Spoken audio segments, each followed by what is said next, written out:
Já, velkomin að Rauða borðinu á fimmtudegi í miðju COVID, miðjum handbolta, Evrópumóti, handbolta, miðjum, það fyrir að koma Þorra komin í búðinar. En við ætlum ekki að ræða neitt af þessu, heldur ætlum við að ræða bók sem að kom út undir árslok, sem að heitir The Dawn of Everything og eftir tvo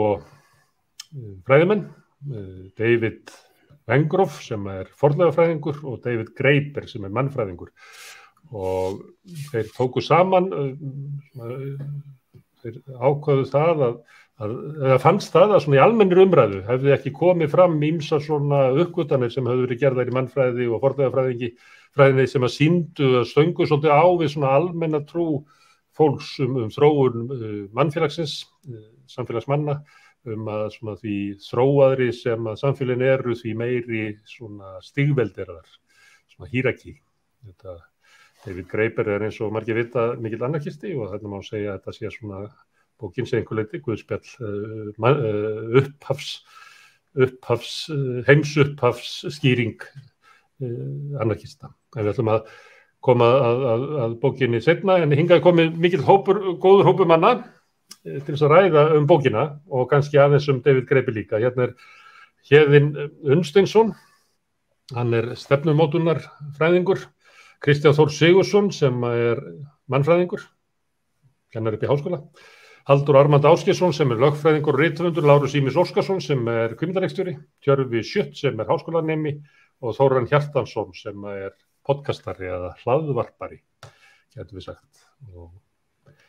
þannig að mér finnst nú eðlilegt að byrja á því að kannski reyna svona að því að með allri virðingu fyrir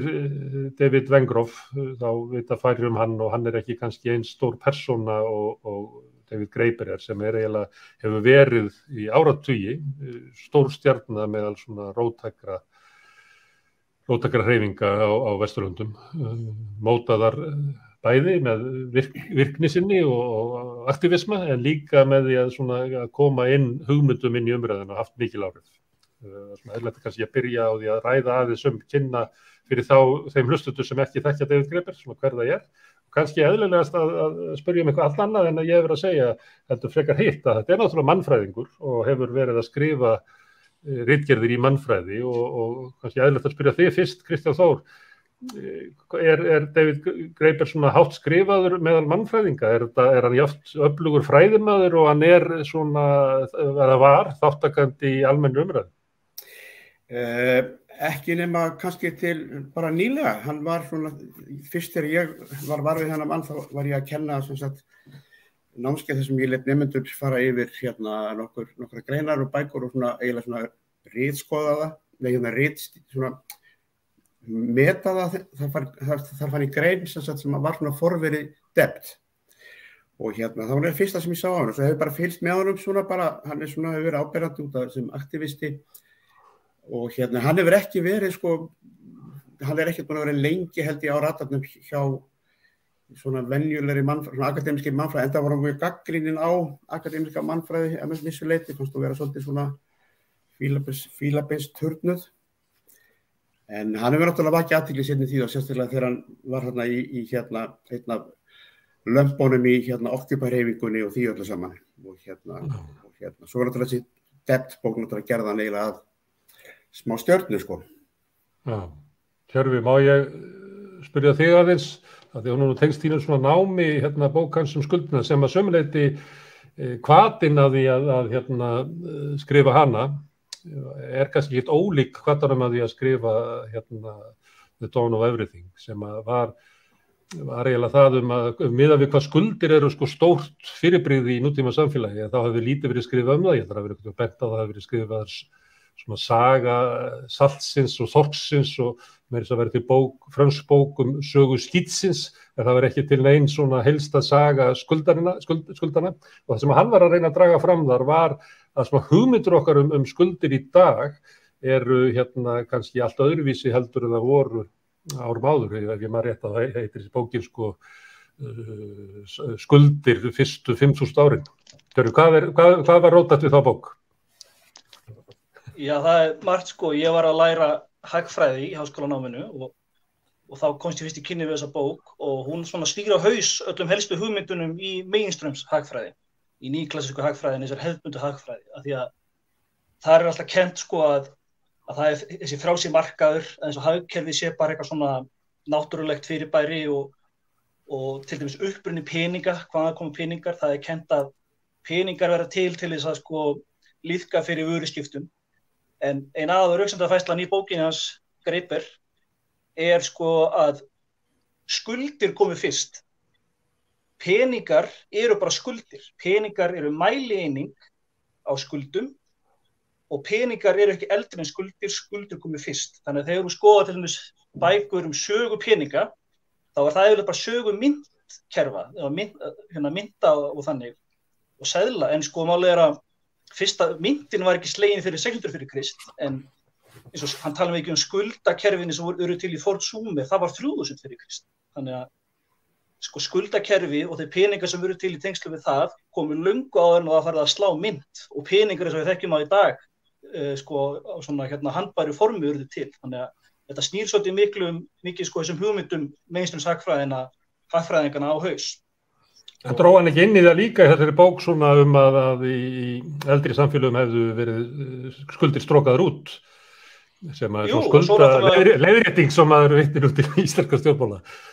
Og svo fjallar hann náttúrulega það sko, fyrsta lagi sko að draga það fram hversu skuldir eru mikilvægar og hafa gegnt miklu stóru hlutverki í mannlegu samfélagi alveg frá örófum alda,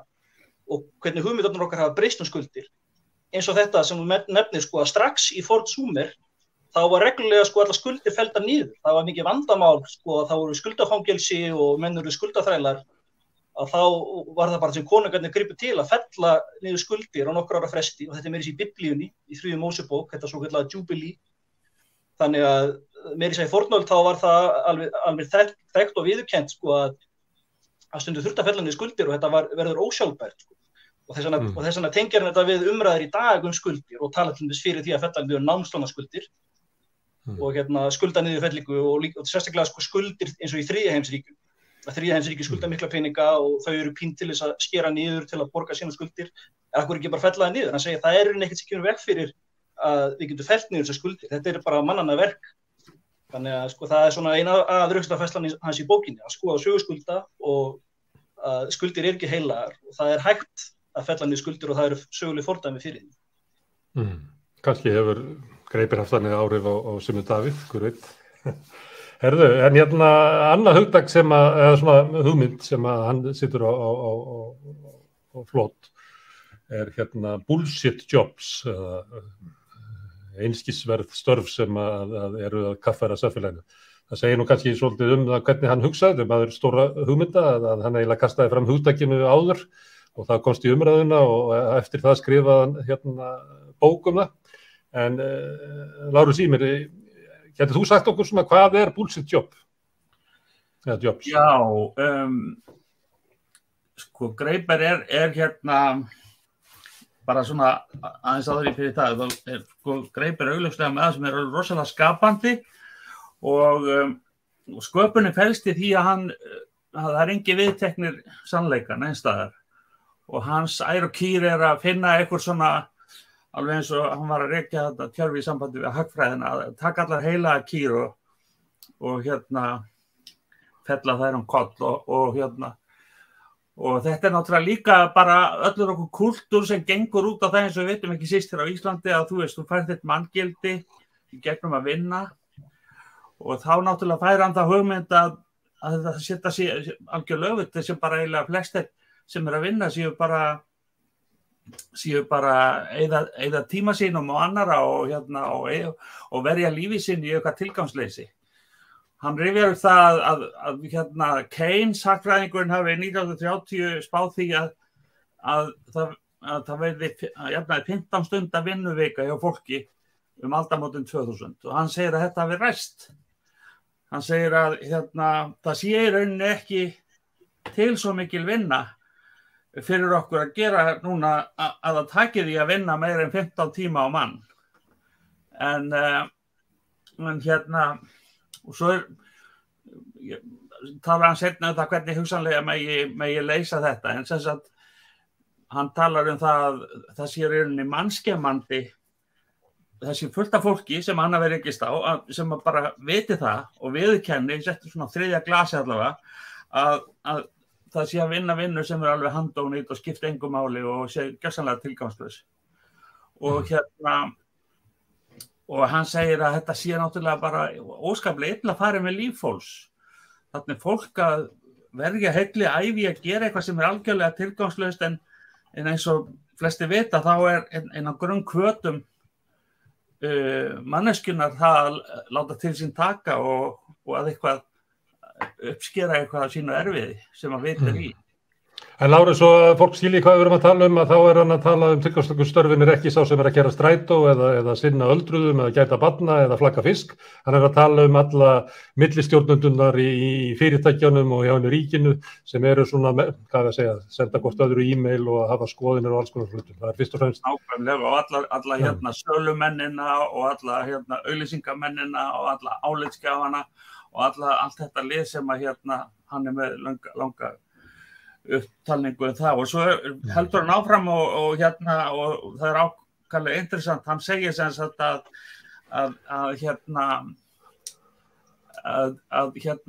ágætt spurning til að spyrja ef þú vilt fá að vita hvort að eitthvað jobb eða eitthvað starfið bullshit jobb þá bara spyrðu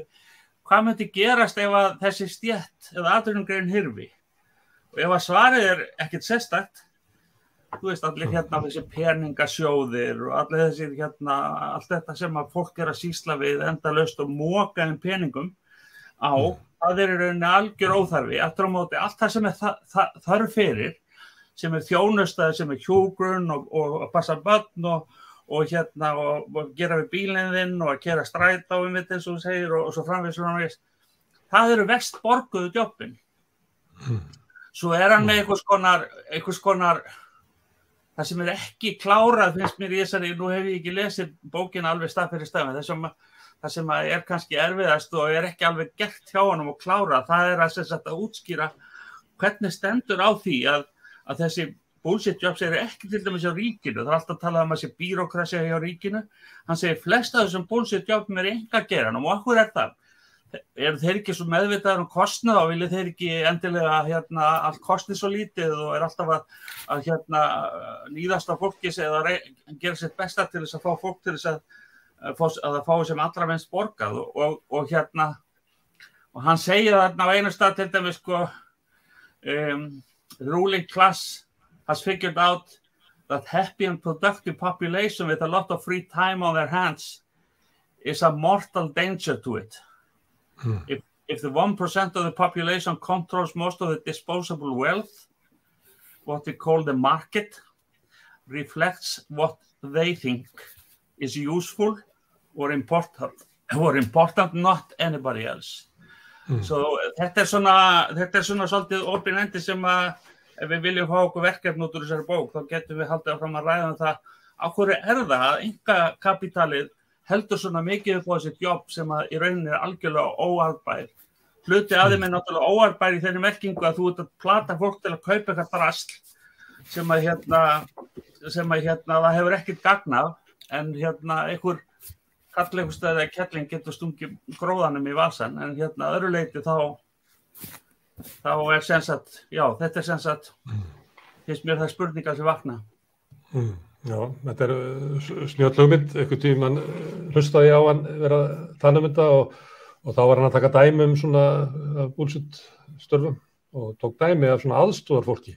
og ég get eiginlega ekki séð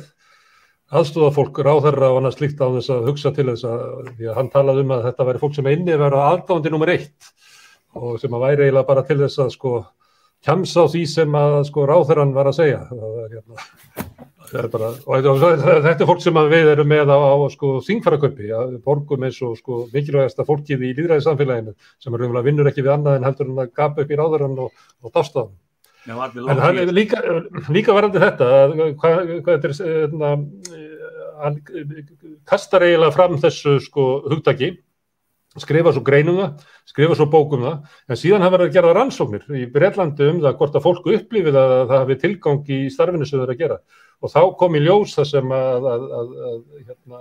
ég held að það verið 36% af fólki upplýði að starfið sitt væri algjörlega tilgangslaust og það var akkúrat hóparnir sem að David Graeber hafi verið að benda á að væri með tilgangslaust starf. Það var ekki strætóbílstjórar eða fólki sem var að gæta barna eða aldraðra. Herðu, en hann hefur haft gríðarlega áhrif annað, hann eins og Kristján benti á að þá tók hann þátt í Occupy Wall Street hreyfingunni og Occupy hreyfingunni sem var eiginlega var fyrst spratt upp af andófi gegn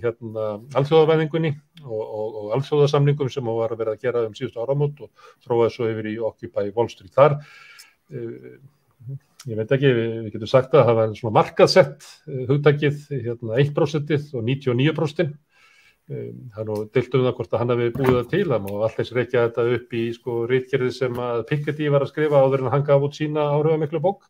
Hér minnstu svo þessi hugmynd 1% og 99% og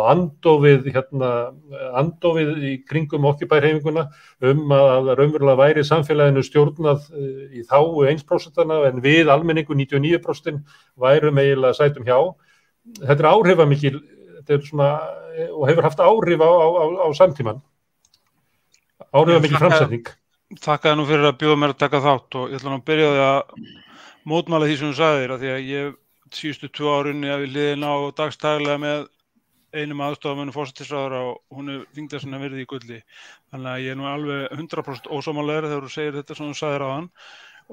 En það mjög áhugavert að skoða kenninga Graebers og Wengrows í núna í samhengi þessara bókar, í samhengi kerfisins og opinbera þjónustu. Af því að við erum stöðugt að tala fyrir nýsköpun og einhverjum nýjum hlutum þar inni og erum á hraðri leið vil ég meina frá valdi að þjónustu og frá því að stjórna til þess að leiða og þetta áhugaverð vegferð sem við erum á. En hvað viðvíkur spurninguðinu 1% og 99% þá mjög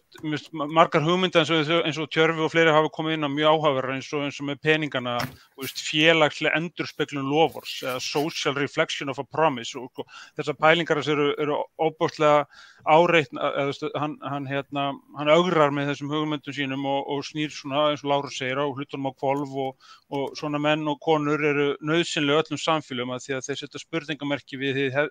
viðtekna en þessar þáttaka hans í Occupy og hvort hann kom með þetta 1% og 99% að við skilst svona að það hafi verið svona samvinnuverkefni og það nú fleiri komið að því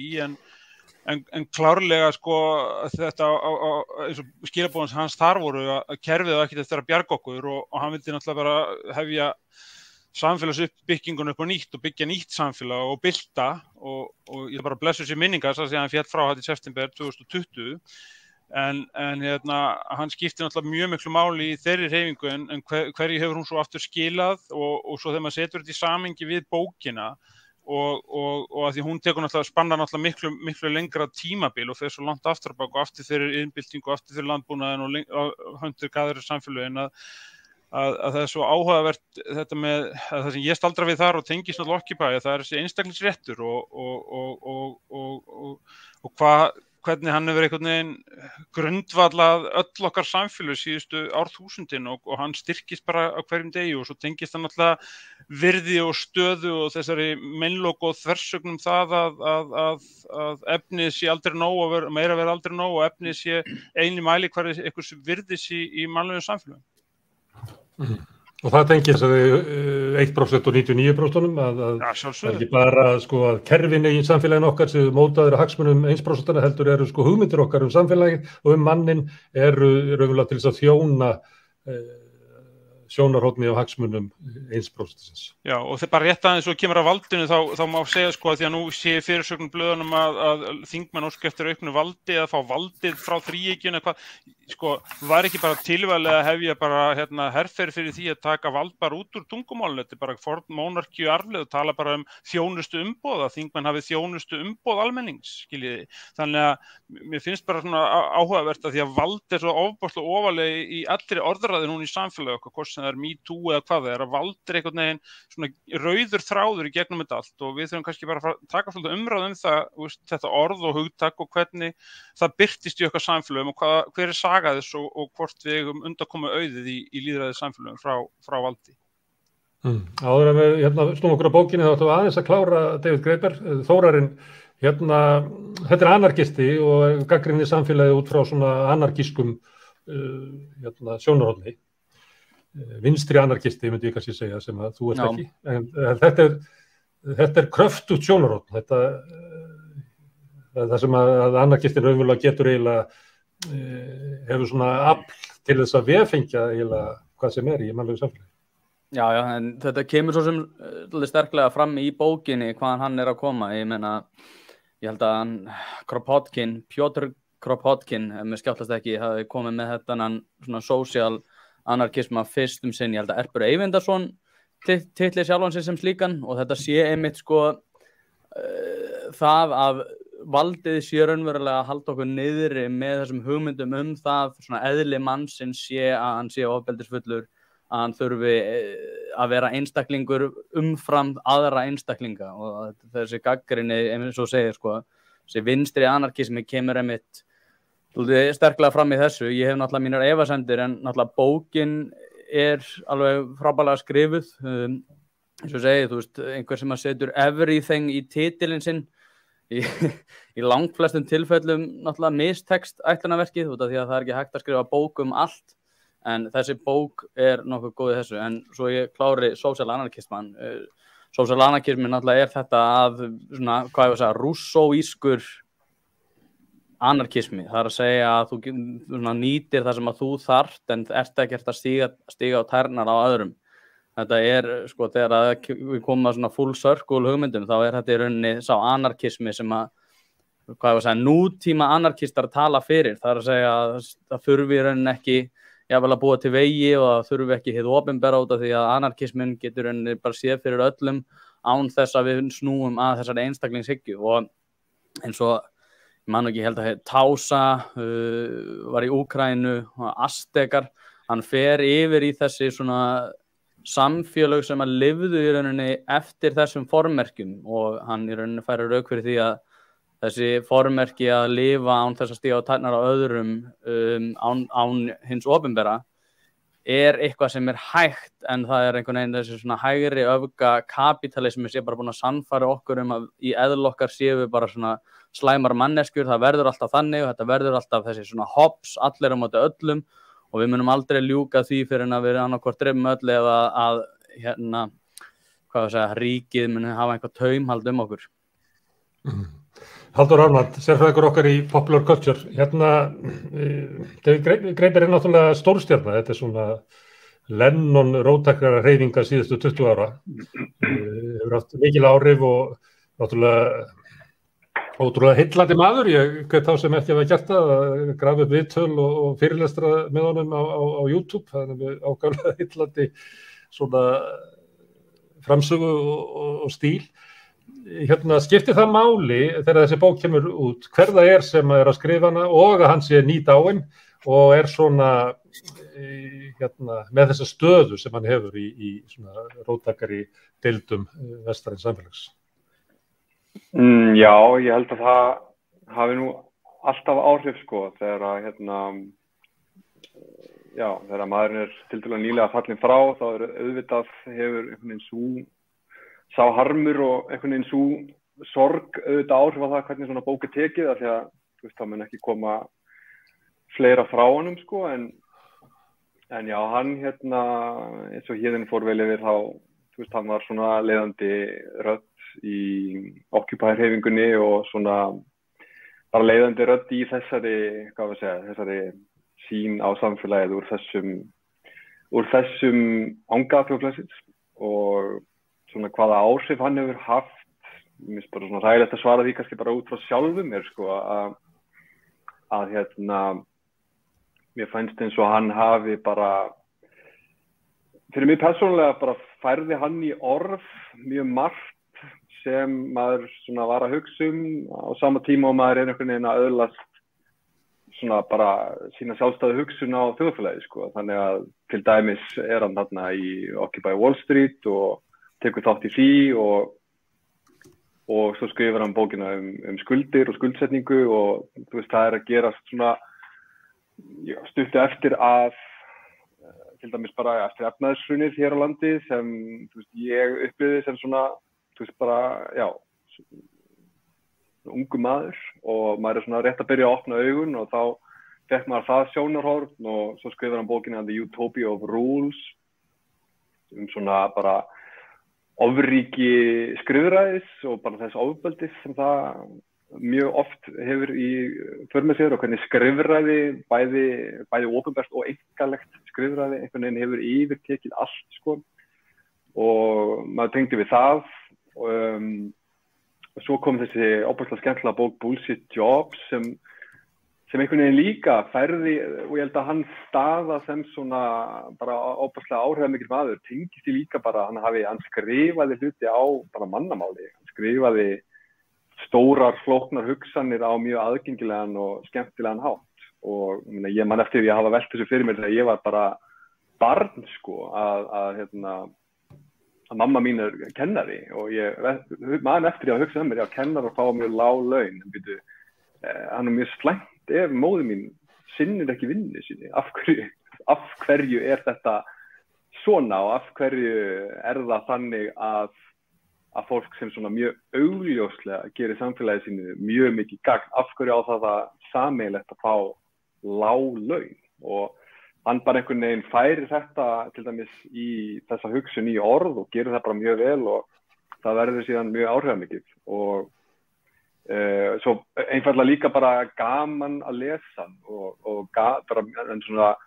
skemmtilegur hugsuður, ferskur, ég hafði bara nánast svona hló upp á stundum að lesa þarna Bullshit Jobs og hann er að lýsa því að ein besta kenningin það af hverju fólk sem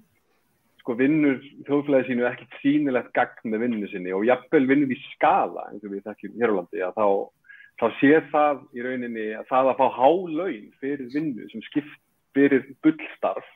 sé einhvers konar sárabót í rauninni og leið sé ástæða þess að fólk sem vinnur þjóðfélagi sínu raunverulegt gagn það sé í rauninni verið að refsa því með lágum launum fyrir það að gera eitthvað þýðingar mikið við líf sitt þannig að ég sé hann svolítið svona og já, vil bara þakka bara mjög ánægður og skemmtilegt að fá að vera með ykkur og vil bara taka hattinn ofan fyrir ykkur í rauðaborðinu að einhvern veginn sína svona að gera svona metnaðarfull dagskrá bók eins og þessa af því að það sem á oft við fólk eins og Greiber og hugsa eins og Greiber að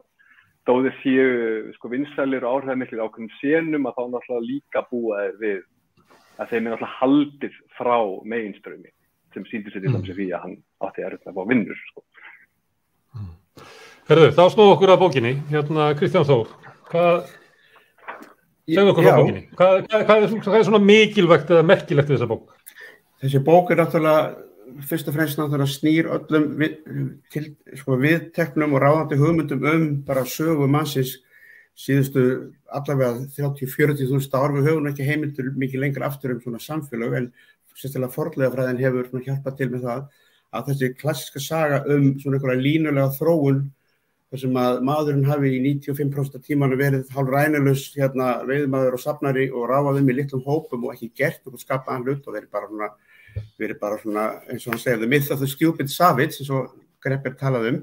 að þessi saga hún bara stenst einfaldlega ekki og síðan hafi komið fyrir 10.000 árum einhver landbúnaðarbylting sem hafi gjörbreytt öllu og þegar tala Rousseau og hafi þá fært mannkyn í hlekki. Öll þessi saga er náttúrulega rosalega einföld og svo segja þeir náttúrulega og sína fram á það í þessari bók að hún er bara röng og þetta er náttúrulega fyrsta bókin sem er skrifuð svona einhverja grand narrativ sko félagslega og menningarlega sögu mannsins. Við erum ekki að tala einhverja erfðaefni frá því fyrir milljón árum síðan sem er byggð á rannsóknum og byggð á heimildum. Allir þessir gaurar Pinker og Harari og hvað heita Diamond, þeir eru fyrst og fremst að endursegja einhverja mýtur sem að efristéttar menn voru að segja okkur öðrum í einhverjum salónum á 18. öld sem að voru bara hálfgerðar svona fantasíur og þannig að þetta er fyrsta bókin sem að að taka mark á, finnst mér og fyrir utan það hvað ég verið ekki, ég er ekki alveg búin að klára hana, þetta er náttúrulega rosalegur doðrantur en ég hef svona skannað restin og ég hef, eins og þú vorst að tala Gunnar, ég hef hlustað svolítið á þá sérstaklega Greiber mér til mikil skemmtun að tala þetta En svona út frá mannfræðinni þá náttúrulega þetta margt sem að kemur mann ekkert óvart í þessari bók því að, og hann að tala um það, sko, við erum að tala um mannfræði Grebbers og það mjög erfitt að aðgreina, sko, þennan aktivisma frá mannfræðinni, hún var alltaf þetta svona samtvinnað, hann notaði sko anarkisma sem svona leiðarljós sem sagt í sinni mannfræði, hann var mjög óvinnilegur, þannig hann var ekki svona fastur í einhverju ákveðnu kenningar trendi eins og margir í svona fræðum, en hann alltaf að vísa í sko þennan gagnagrunn mannfræðinar sem er alveg rosalega mikill sig, sem sagt allskyns ólík samfélög allan heim sem að þetta eru heimildir sem að ná aftur til sko seinni hluta 19. aldar sem að sýna það að það eru óteljandi möguleikar og aðferðir við að skipuleggja samfélög, bæði lítil og smá. Og allar þessar mýtur að það sé í smáum svona veiðimannasamfélögum sé svona jafnrétti og svona einhver hippastemming, það standist alls ekki og til dæmis sem að benda á það að sko minnsta félagseiningin sem við þekkjum fjölskyldan. Það eru fáar félagseiningar þar sem ofbeldi og pólitísk barátta og kúgun og bara misnotkun oft sko grasserandi eins og er alltaf smá sem að koma upp á yfirborðið og svo sýnaði fram á það að allar þessar teóríur það að það hef ekki verið til borgir án einhverja kónga, þær standast ekki, það eru minjar tiltölulega stórar borgir bara allan heim sem eru frá því fyrir mörg þúsund árum síðan, þar sem engin vexumerki miðstýringu eða eitthvað kónga eða eitthvað prestasteit, heldur hafi bara arkitekturinn verið þannig sem bendi á að þar hafi flest allir verið tiltölulega jafnir og svo annað sem mjög mikilvægt sem þeir eru að benda á sem líka eitt svona grunnpunktunum hjá honum og sem við liður í þessari draumsýn þegar Greber var náttúrulega rosalega mikið svona visjónir, svona draumóramaður að hann dreymir náttúrulega sko eitthvað svona betra samfélag og hann þeir náttúrulega benda okkur á það með þessari bók að það hægt að við erum náttúrulega komin út í eitthvað skurð eða á vegg, eða ég veit ekki hvað maður segja með þessu ráðandi heimskerfi sem við búum í, við erum að eyðileggja plánetuna, við erum að rústa fullt af samfélögum og þeir eru að segja það í gegnum alla okkar hundstíð höfum við breytt stefnu þegar okkur hefur þarfnast þess en við einhvern veginn erum búin að býta það í okkur að þetta kerfi sem við búum við, það sé bara greift í stein og við getum ekki breytt í og það er það sem að hann svona svolítið að benda á og þetta með að þeir náttúrulega byrjuðu að tala sko, þeir byrjuðu að spyrja spurningar hvenær varð ójöfnuður til. Það var svona spurning sem þeir voru með. Svo komist þeir því að þessi spurning væri bara vitlaus og þeir fóru að tala það til dæmis, þeir fóru að rannsaka þessi gögn betur að það eru til samfélög og hafa verið til samfélög þar sem ekki kannski einn efnislegur jöfnuður, þar sem eru sumir sem eiga meira efni á dót en aðrir en það lýsir sér ekki í því að þeir hafi völd yfir öðrum og þess vegna komu þeir með þessa þrjár svona þesur sko frelsi að 30 frelsi að fyrsta væri það og sem að þeir hafa komið stað að þetta maðurinn gert í gegnum tíðina að frelsi til þess að fara ef þú ert ósáttur við þína stöðu þar sem þú ert þá máttu fara og þar ákveðið svona félagslegt net sem byggir á ættarkerfum sem er svo viðtækt að þú getur fundið vernd og stuðning eiginlega hvers þú ferð. Og svo hefur þú rétt á því að hlýða ekki einhverjum yfirboðara og jafnvel bara að hlæja honum og svo náttúrulega rétt á því að ummynda því samfélag ef þið finnst það ekki nóg gott og það við lifum á tíma þar sem einhvern búin að tala að þetta sé ekki hægt, þetta sé bara svona og þannig að og bara mjög margt annað sem þeir eru sko að gjörsamlega að snúa á hvolf í þessari bók í sambandi við svona kallað þróun og það náttúrulega í mannfræðinu náttúrulega sko eitthvað svona félagsleg þróunarkenning frekar illa séð og ég hef heyrt mér verið að tala sko mannlegt eðli, það til dæmis eitthvað sem mannfræðingar hafna algjörlega og sem hann að gera líka þeir í þessari bók að það ekkert eðlilegt við það að búa svona eða hinsegin, heldur höfum við sköpunarkraft eins og einn var að segja áðan og við höfum sköpunarkraft og hugmyndaflug og höfum alltaf haft það síðan þessi menn sem voru uppi fyrir 200.000 árum, þeir eru alveg, þetta sama skepnan við, þeir voru alveg jafn klárir og uppfinningasamir en við höfum náttúrulega litlar heimildir það, þannig að það þetta sem náttúrulega merkilegt við þessa bók, þetta bara, og þetta dawn of everything, ég sá það ég var að lesa þess loka kaplan, sko, niðurstöðu kaplan, þetta Dawn of Everything, þetta hugmynd sko þegar allt, þetta svo sköpunarsaga, þetta hugmynd þegar allt byrjaði og þegar hérna menn og dýr og fuglar og náttúran var bara svona eitt og áður en það stígaðist sundur og fór að vera eitthvað svona sértækt. Þannig að þessi bók náttúrulega bara algjör bylting í allavega svona út frá svona mannfræðilegu sjónarmiði. Upplifið þið það sama að krafturinn í bókinni sé það að einhver staði sagði David Graeber það að það væri svona falin vitneskja í samfélaginu, að samfélagi eins og við höfum það núna mannanna verk og við gætum þar að haft það bara allt öðruvísi, að þessi sköpunarkraftur, að við getum eiginlega mótað samfélagi eins og við viljum það og erum ekki háð svona ákveðni svona nauðhyggju sem að kannski má lesa út úr bók Harari og fleiri Sapiens og fleiri sem hafa verið að skrifa svona sögu mannkynsins í stórum dráttum á undanfarið. Ég held að þessi hugmynd fellur sjálft sig þegar þú segir við. Hver þessi við? Sko, þegar þú hafði samband við mig, þá hafði ég lesið bókina, sko, þegar ég fæði hljóðbækur sérstaklega, bækur vanalega, þá ber ég oftast á svona, það sem mér finnst vera áhugaverðasti kaflinn. Og bókin alveg frábær heimild að því leytinu til að þetta ótrúlega nýstala. Þetta svona eins og Edward Said, sem þetta svona, það sem heitir held ég fræðunum síð nýlendu fræði, það að segja svona post-colonialism studies, þar sem að horft út frá vinkli svona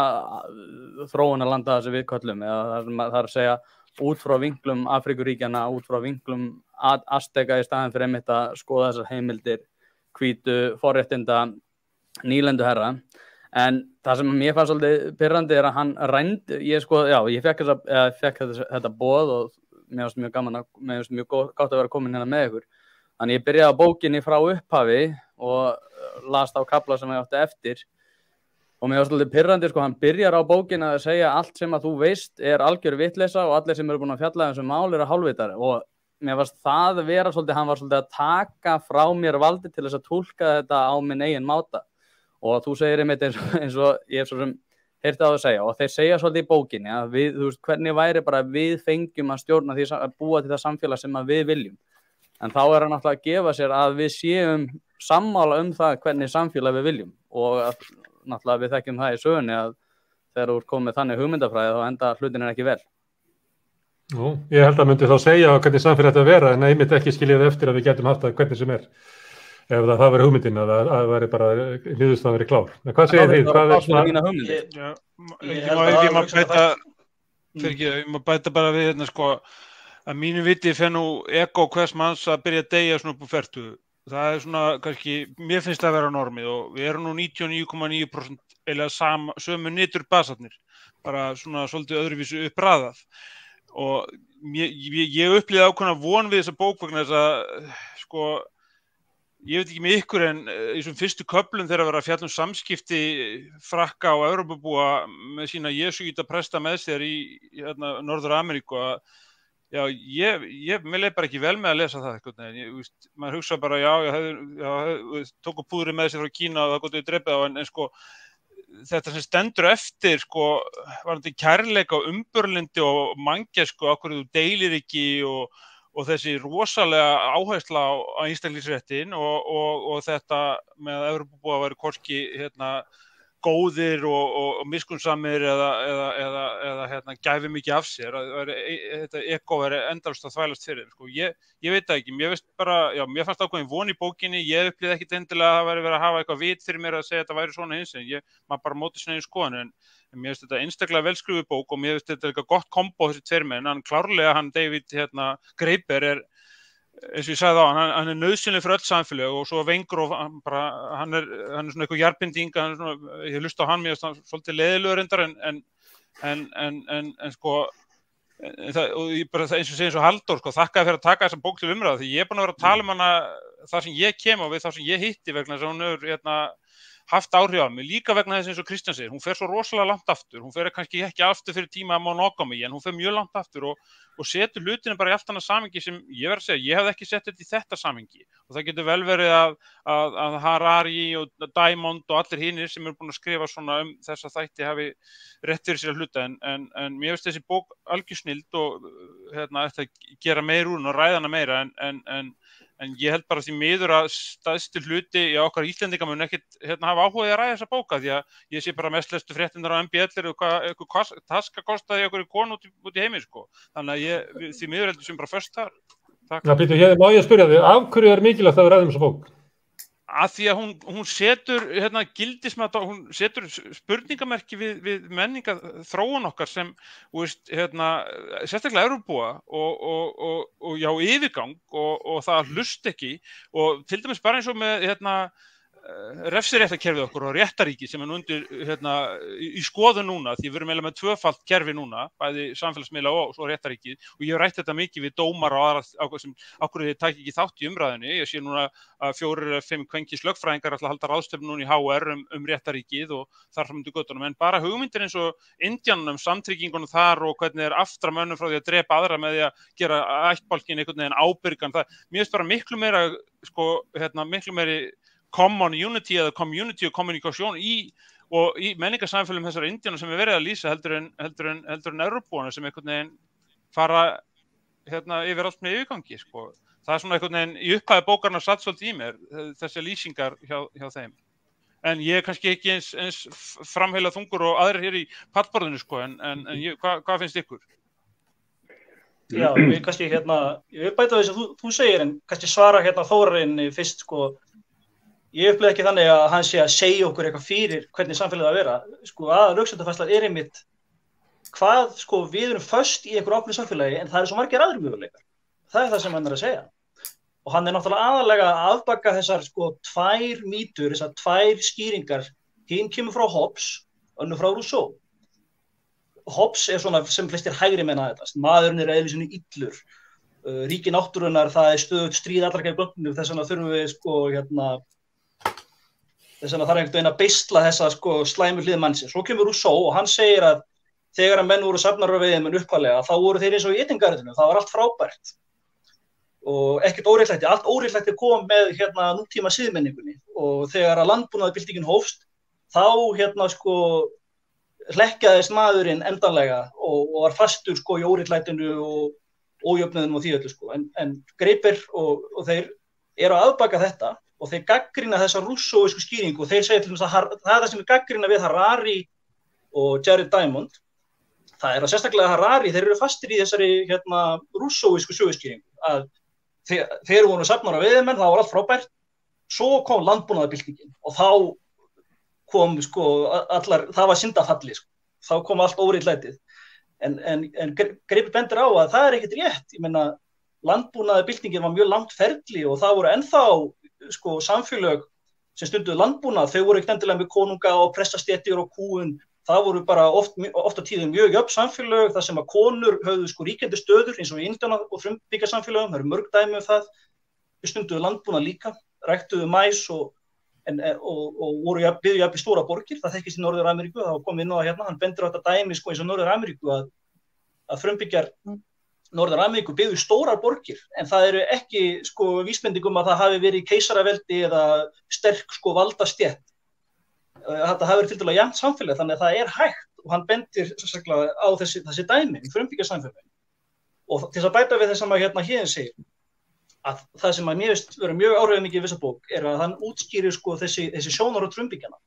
og gagnrýnir frumbyggjana á vestræn kapítalísk samfélög. Og þetta er eitthvað sem hefur ekki fengið mikla athygli því að þetta er alltaf dismissað sem eitthvað tal the noble savage. En þetta er alveg rétt, þegar að Evrópumenn til dæmis komið til Norður-Ameríku á 17. og 18. öld, það eru til bækur og hann vitnar þar sem að frumbyggjar höfðu sjálfur að segja, það sem þeir upplifðu af Evrópumönnum, þeim fannst þeir vera svo einstaklingshyggju sinnaðir og svo kaldir og þeir hugsuðu líka Akkur hugsið ekki ykkar fátæka fólk, akkur það bara skilið eftir til að svelta, akkur svo mikið að betlurum í stórborgum ykkar. Í okkar samfélagi, við hugsum fátæku, við myndum ekki bera það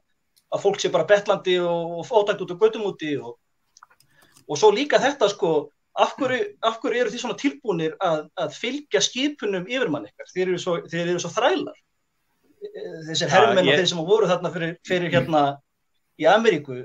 að frumbyggjarnir benda á þetta af hverju þeir sjálfir frumbyggjarnir, þeir voru með svona höfðingja en þeir voru aldrei nauðbeygðir til að fylgja skipunum þeirra. Þeirra höfðingi var ekki eins og einhver hershöfðingi og þeir marsjöru allir í takt og fylgdu skipunum. Það var alltaf sko höfðingin, hann þurfti að sannfæra þá. Það voru alltaf umræður sko, og menn þurfti að ræða málin saman og komast að sameiginlegri niðurstöðu. Menn voru aldrei nauðbeygðir til að fylgja höfðingjanum og menn gátu alltaf bara yfirgefið ættbálkinn og farið yfir eitthvað annað. Þannig að þeir vildu meina að það var miklu meira frelsi í þeirra samfélagi heldur en í vestrænum samfélagi og það eru auðvitað margt til í þessari gagnrýni. Já, ég menn ekki spurning sko og ég fyrst velvinningar því, mér heyrist ég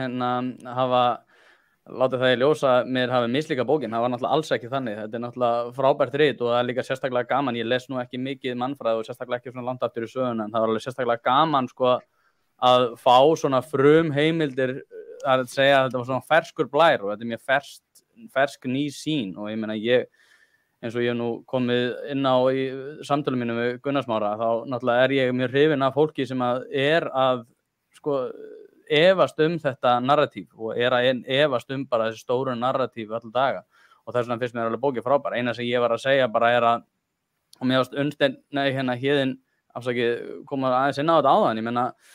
af hverju fólk að skoða bara MBL og skoða tösku á hverja svona dýrar þetta því að fólk hugsar ekki nákvæmlega eins og við kannski myndum vilja að hugsa og það mér finnst það vera svona í grunninn mín gagnrýni á þessa hugmyndafræði út af því að við erum alltaf að pirra okkur á því af hverju eru sjálfstæðismenn svona óþolandi. Ég meina sjálfstæðisflokkurinn 25% af fólki, ég meina en þeir samt fara ótrúlega mikið töðunar á okkur út af því að þeir haga sér ekki nákvæmlega eins og við viljum. En það náttúrulega ástæðan fyrir því að við erum ekki í stakk búin að ég held og þess vegna meina ég oft og þess vegna ég mjög hrifinn af Pinker sem náttúrulega skrifaði Better Angels of Our Nature sem hann gagnrýnir í þessari bók en ég meina hugmyndin til dæmis Kondiarank á sko efasemdir þessa Evrópuhyggju ótrúlega áhugaverð og það ótrúlega mikið sem hægt að taka úr þessari bók sem gott en eins og segi ég svona bara efast þennan sósíó-anarkista vinkil. Gunnar Smári, ég má segja Já, kjörvel. Má ég bara svona segja að því þú spurðir sko af hverju það mikilvægt að ræða þessa bók oftan fyrir að þetta var svona jólagjöfin mín í ár það bara vegna þess að mér finnst þessi bók hún opnar hugan og það finnst mér ótrúlega mikilvægt að og sé bara verðmætt út af fyrir sig að allir við erum öll hluti af samfélaginu og ég held að það sé hollt fyrir alla að velta fyrir sér þessu og þeir færa svo ofboðslega sannfærandi rök fyrir því í þessari bók að að maðurinn ekki meitlaður í stein. Við erum einmitt ekki í grunninn einhver einfaldur göfugur villimaður og við erum ekki heldur í stríði alltaf gegn öllum. Við erum bara ekki mótuð í stein og við erum svolítið bara svona, við erum skapandi verur og af því að við erum ekki mótuð í stein þá gæti mannlegt þjóðfélag verið allt öðruvísi en það og hvað þýðir það fyrir mér? Hvað þýðir það að mannlegt þjóðfélag gæti verið allt öðruvísi? Það þýðir fyrst og fremst fyrir mér að gildi og hvatar þjóðfélagsins gæti verið allt öðruvísi en þeir eru. Þannig að af hverju mest lesna fréttinu og öllum miðlum bara einhver þvættingur alltaf. Það að mínum að mín ágiskun með byssu upp í hausinn að það vegna þess að hvatar og gildi þjóðfélagsins eru þannig og hvað mér varðar þá færir þessi bók og eins og Héðinn segir, hún gefur manni von og hún opnar hugan og gefur von og gefur manni bjartsýni vegna þess að hún færir svo vel í orð og sýnir svo vel fram á það að maður sér þetta alltaf tíð að þú veist svona ákveðna hluti bara íslenskt þjóðfélag. 70% Íslendinga eiga ekki neitt, þeir skulda. Þeir eiga ekki krónu,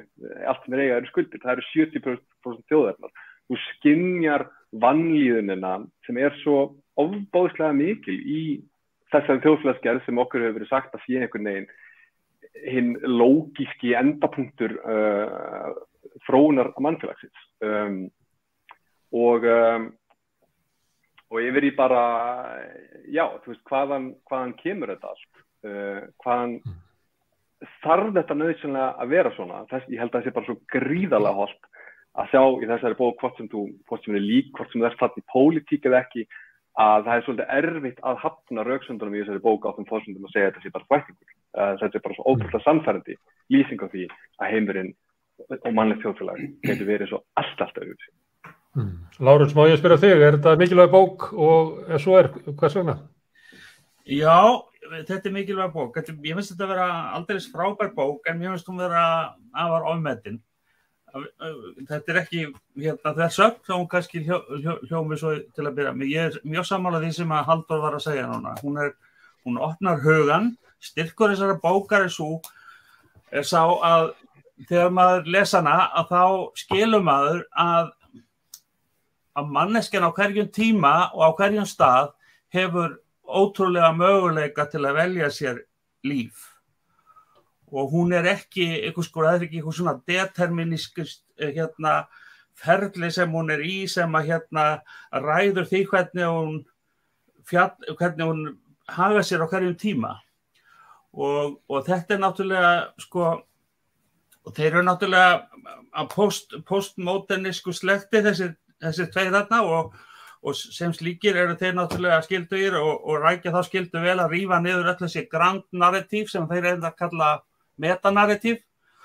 Það að segja þessa stóru sögu skoðun fyrst ættbálkana og síðan landbúnaðinn og allt það. Það sem þeir sýna fram á það að manneskjan hefur á öllum tímum eftir aðstæðum og eftir ýmsu öðru loftslagi, hverjir voru í hópnum og svo framvegis hefur manneskjan alltaf haft möguleika á að velja sér líf. Og það náttúrulega, eins og Halldór segir, það náttúrulega lykilatriði fyrir okkur að taka með okkur inn í okkar nútíma að þessi ömurlega stjórnmálaflokka pólitík sem við erum með náttúrulega og allir líta á sem einhvers konar hornstein tilverunar, svona álíka eins og þyngdaraflið, en náttúrulega algjörlega út í hött. Og en þetta ekki þannig að þeir komi með notæft grand narratív eða metanarratív sjálfir sem þeir þykjast þó gera. Ég meina bara titillinn á bókinni, Dawn of Everything og The History of Humanity, þetta fyrst og fremst svona bútasaumsteppi sem alveg ótrúlega áhugavert að fylgjast með og horfa á og sjá alla litina og sjá all ferlinn og allt sem að þeir lýsa, sem alveg, og það vekur manni virkilega bjartsýni möguleika mannsins ef hann getur lifað af þessar hremmingar sem að honum stæða núna. En þeir koma ekki með neina nothæfa, enda sem betur fyrir koma þeir ekki með neina nothæfa alheims patentlaust á því hvernig við eigum að lifa lífinu. Það bara grunnurinn sem ég tek með mig frá þessari bók það bara á hverjum tíma þá erum við skyldug til þess að hafa okkur á skynsamlegasta mögulega hátt til þess að búa okkur til samfélag og lifa saman. Má ég bæta eins við að því að mér finnst bara að því að þetta kvót eða tilvitnun í Greiper þetta að á endanum hinn eini sannleikur með heimurinn að heimurinn eitthvað sem við getum búið til öðruvísi sem við gerum núna. Mér finnst bókin einhvern veginn endurspegla svolítið í þessari tilvitnun sem svo oft höfð eftir honum. En það sem ég átti við líka með voninni það eftir að því að við náttúrulega tökum afstöðu allir byggt okkar reynslu og hvaðan við komum og þekking og okkar árum sem við höfum lifað og það sem við lesið og allt það. En afstæða mín svona lítið svolítið að því að þegar maður fer inn í svona kerfi eins og stjórnkerfi eftir að vera í 15 ára þá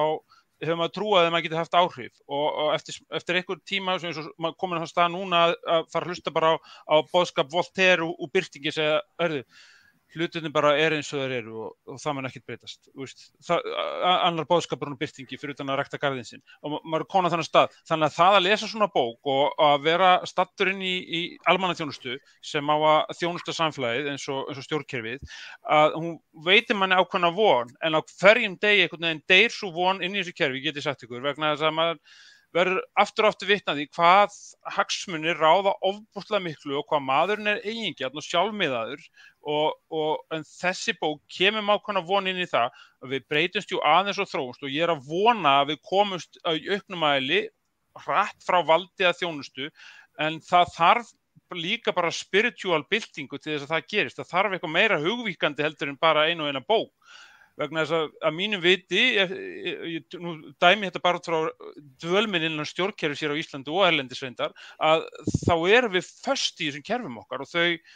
ég ætla ekki að hafa fleiri orð um það, en mér fannst þessi bók svona gefa smá von. Kannski er bókin mikilvæg einmitt út af því að hún er gefin út í ákveðið samfélag, hún er gefin út í ákveðna sögu, þar sem að hefur verið svona ákveðið svona nauðhyggja í að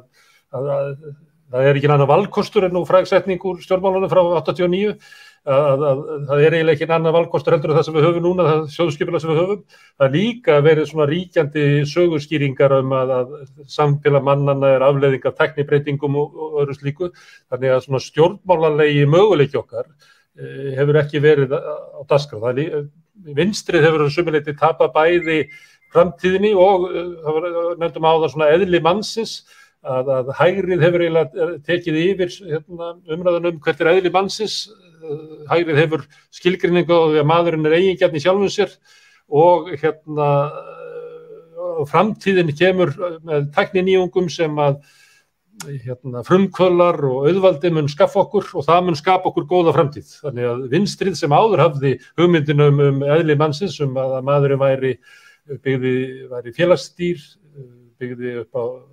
hafði ríka samkennd og næði stæðstu afrökur sínum með samvinnu og samstarfi, að það dó út með sigri nýfrjálshyggjunnar og svona hugmyndin það að stjórnmálin, eins og endurspeglaðist í hugmyndum Lárusar áðan að það voru stjórnmálaflokkarnir sem væri að myrkva framtíðina fyrir okkur en ekki auðvaldið,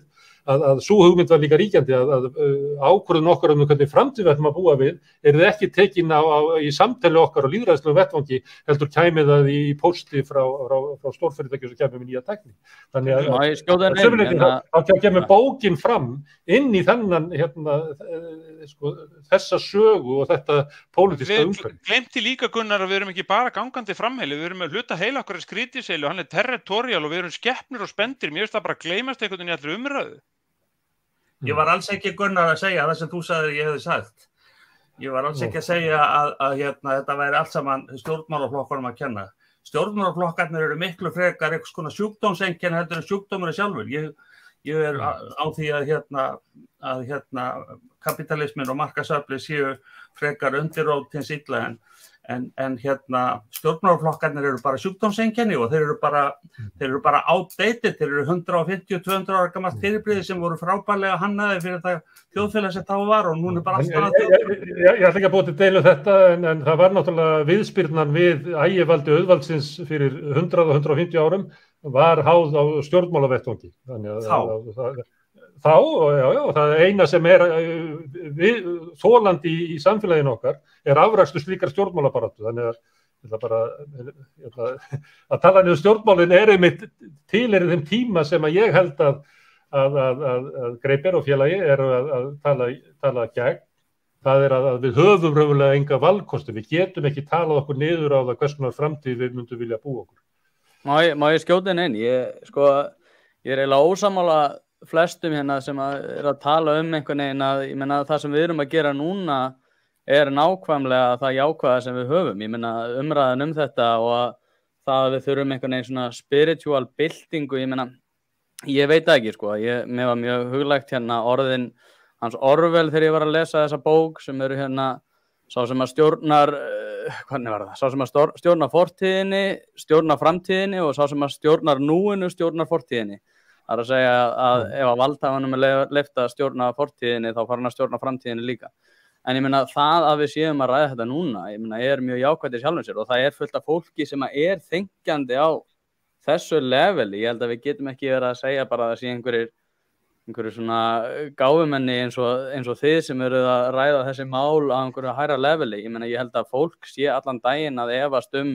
núgildandi stjórnkerfi. Ég held bara að það sé ekki allir, eða það er að segja það vanti í umræðina bara það nákvæmlega hvernig það er gert og fólk hefur ákveðnar efasemdir það.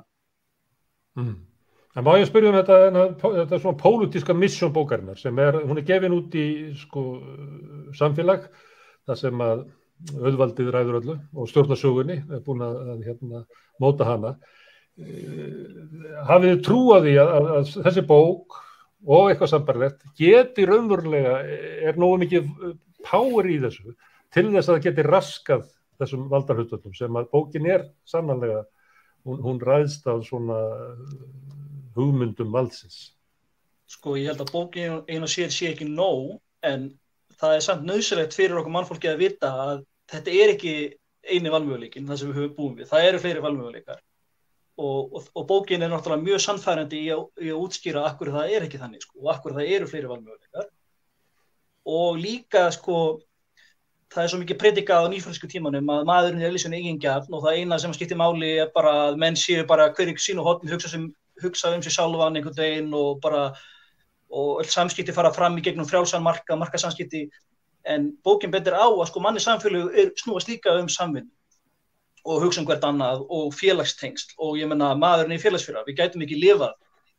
án þessara félagstengsla og það voðalega mikið verið að brjóta niður félagstengsl í nútíma samfélagi og menn eru meira og meira á einangrast, miklu meira eins og það kallast atomization í gangi, sko. Þannig að það auðvitað með mikilvæg boðskapur í bókinu og bókinu auðvitað einu sér ekki fara að breyta öllu en þetta eitthvað sem fólk þarf að átta sig á og þarf að vera meiri umræða ef við ætlum að breyta einhverju.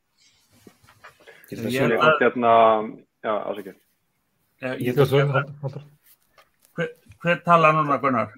Halldór. Ok. Ég ætla bara að segja stutt. Ég held sko að það sem ég finnst bara jákvæmt við þessa bók, ég keypti hana til dæmis í London og ég sá hana bara í öllum bókabúðum þar mjög áberandi og ég held að þetta sé svona, þessi bók fær mikla athygli og svona, þetta breytir hún ekki heiminum eina sér en bara það að þetta sé, þú veist, þessi bók bara ákveðið vopn einhvern veginn og eins og ég segi, mér finnst hún opna hugan og það sem hún gerir líka og færir svo vel rök fyrir, finnst mér og mér finnst þetta ekki vera bók sem segir hvað á að finna, heldur þetta einmitt bók sem sýnir fram á í rauninni mátt samtals og díalógs og mér finnst mjög inspirerandi að lesa það í þessari bók hvernig annars konar samfélög eru byggð upp á frjálsum díalógfólk, þar sem að allir geta í rauninni af fúsum og frjálsum vilja tekið þátt í, hvað við segja, díalóg og við yfirvald í sínu samfélagi og ég held að það sé bara ótrúlega hollt fyrir mann í dag að velta þessu fyrir sér að við hugsaum bara Ísland hér og nú og fyrir einhvern veginn eins og mig sem svona hefur vægast sagt ekki mikið álit á íslensku fulltrúalýðræði að hugsa með sig sko í hversu miklum við búum hérna við eitthvað sem heitir lýðræði en þú veist hversu mikil áhrif getur venjuleg manneskja haft á það hvernig íslensku samfélagi stýrt þú veist og eitthvað hérna sem bendir til annars en að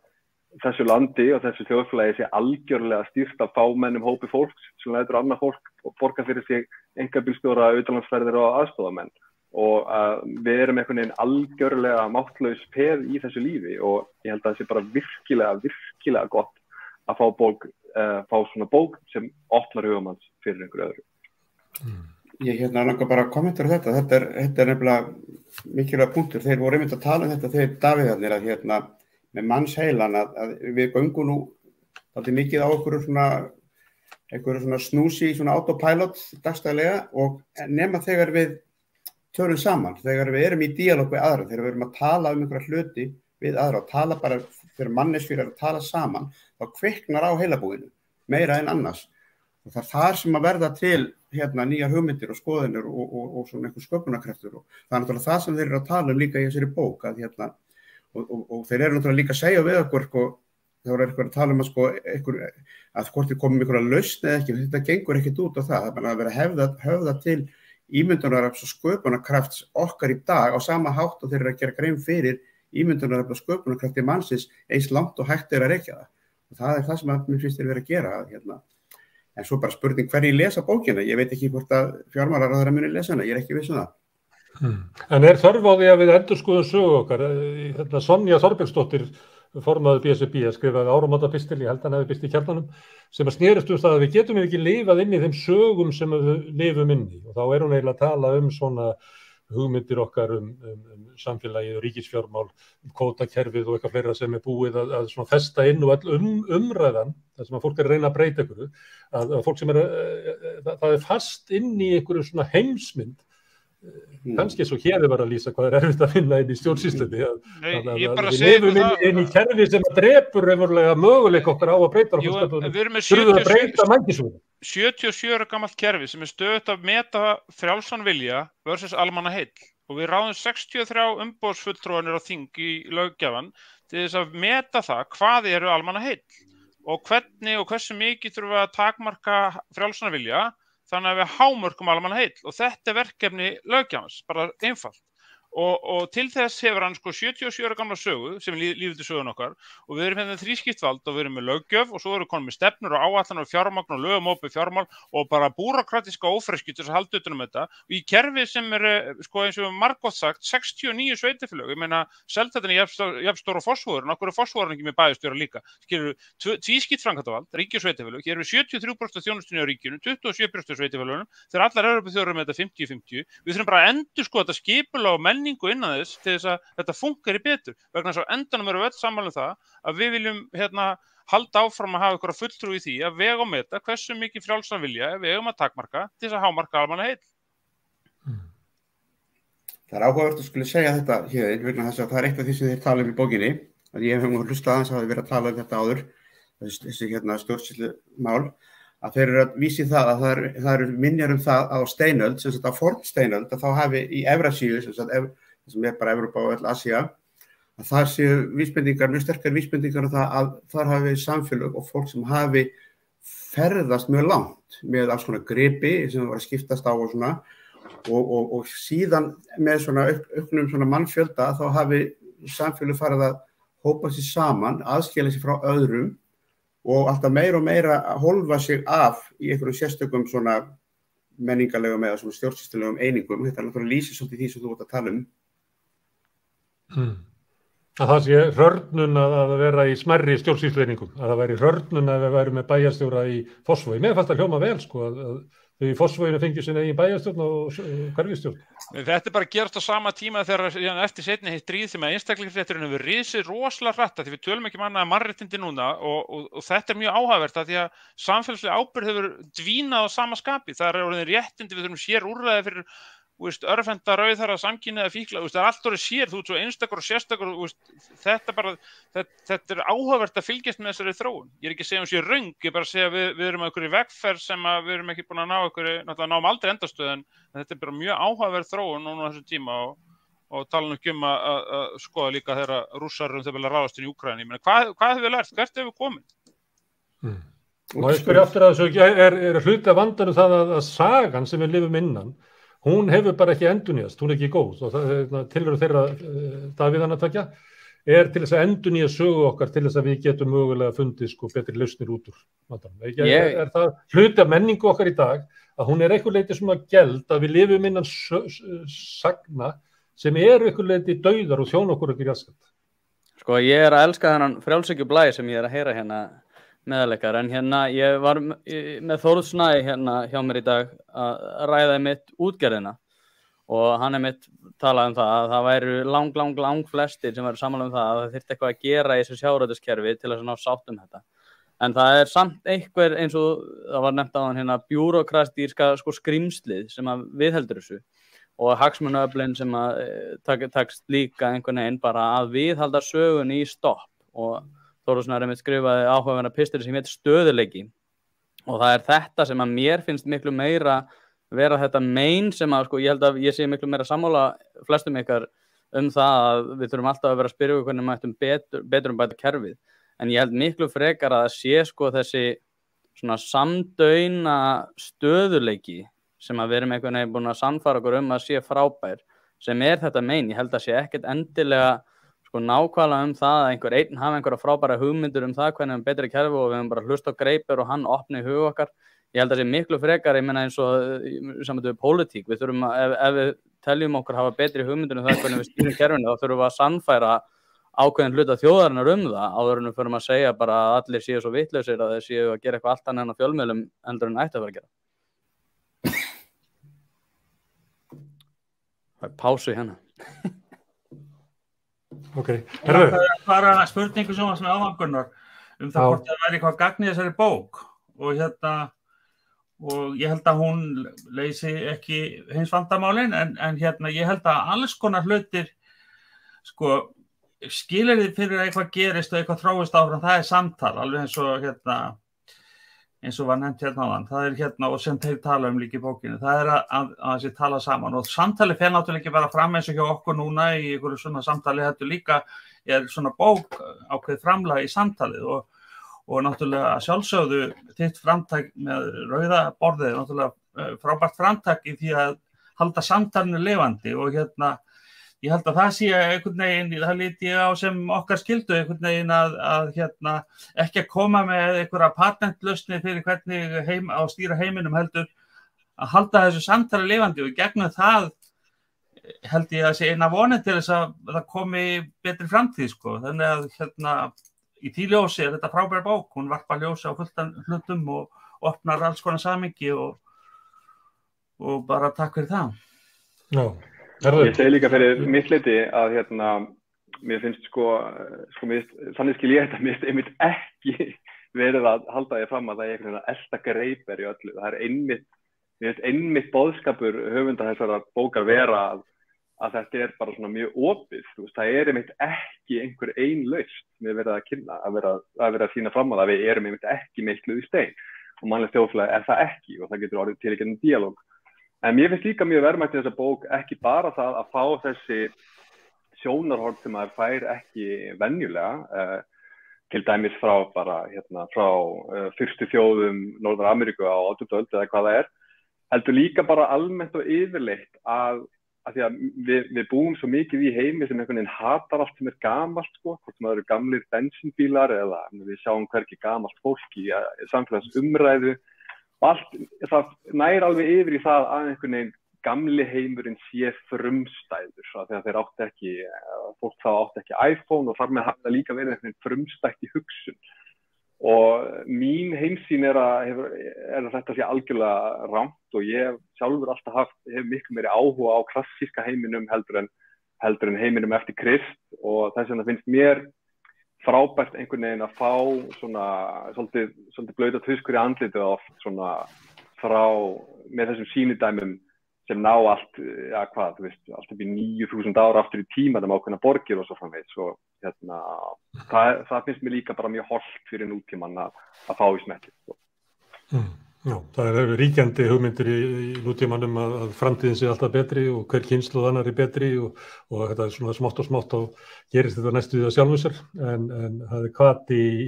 í þessari bók að við hugsum samfélagið og við höfum afl til þess að breyta því, móta því eins og okkur þykir réttast og best. Ég talaði í upphafi að þetta væri umfjöllunarefni svona í gott kvöldverðarboð og því miður er rauðaborðið bara klukkutími, gott kvöldverðarboð ætti að vera 4 tímar eða 5 og þetta er efni til þess að taka þær umræðu. Ég vona að við höfum kveikt á að þeirra sem ekki hafa lesið bókina til þess að nálgast hana og taka þátt í þessum umræðum því það er eitt af því mikilvægsta sem við gerum eins og við komum fram hérna, samtalið, það er menningi býr í því og það er mikilvægt að við ræðum samfélagið og framtíðina og þannig að verði til á milli okkar einhver svona hugmyndum hvert við að fara, það í því felst ekki að við öll að vera sammála og eitt en eitt. Því að þið nefnið rauðaborðið, ef við tveir nefnið það nota ég það nú bara til þess að skilja heiminn. Ég fæ að kalla til fólk og ræða alls konar hluti sem við vil okkar til þess að ræða. Í gær var ég að ræða fólk sem ólst upp í verkamannabústöðunum og fræddist það og þannig heldur þetta áfram. Það var minnst á Þórð Snæ, hann kemur á mánudaginn næsta og þá ætlum við að ræða hvað við getum kallað það eiginlega svona einkavæðingu umræðuvettvangsins, hvernig svona blaðamennskan hefur færst frá því að vera fólk sem vinnur inn á ritstjórnum og fleira yfir því að verða fólk sem vinnur hjá fyrirtækjum og stofnunum sem að vinna við það að koma áróður í sínum á framfæri, hvað hinn almenni vettvangur blaðamennskunar er orðið smá og þetta er öfulega að sambærilegt hefur gerst inn í háskólanum, þar sem í konar hugveitur sem eru reknar áfram af ríkasta fólki í heimi, þröngvar inn hugmyndum inn í samfélagin til mótvægis við það sem er kannski í almennum rannsóknum inn í háskólanum. Þetta var ræða næsta mánudag. Ég ætla að vekja athygli á þætti sem er á laugardaginn klukkan 10, það er vinnuskúrin, við byrjum á síðasta laugardag. Núna á laugardaginn kemur fyrst til mín Ögmundur Jónasson sem var formaður BSRB í 21 ár held ég og þegar við erum búin að ræða aðeins fá hann til þess að horfa aftur við þann tíma og skoða verklingsbaráttan í dag sem er að hluta til það sem hann er að fjalla í bók sinni Rauði þráðurinn, að þá koma og ræða fréttir vikuna með Ögmundu og mér, Drífa Snædal og Sonja Þorbergsdóttir, forseti ASÍ og formaður BSRB og Þuríður Harpa Sigurðardóttir, formaður Öryrkjabandalagsins. Við kallar því. Á sunnudaginn verður svo menningarsmygl og svo heldur þetta bara áfram uppbygging samstöðarinnar, hvet ykkur til þess að taka þátt. Þið getið dreift þáttunum, þið getið lækað síður inn á Facebook og gert áskrifundur inn á YouTube, þið getið gengið í Alþýðufélagi sem svona fjárhagslegu bakhjarl samstöðarinnar, þið getið tekið þátt. Hvet ykkur til þess, þakka gestum mínum og hlustendur kærlega fyrir og segi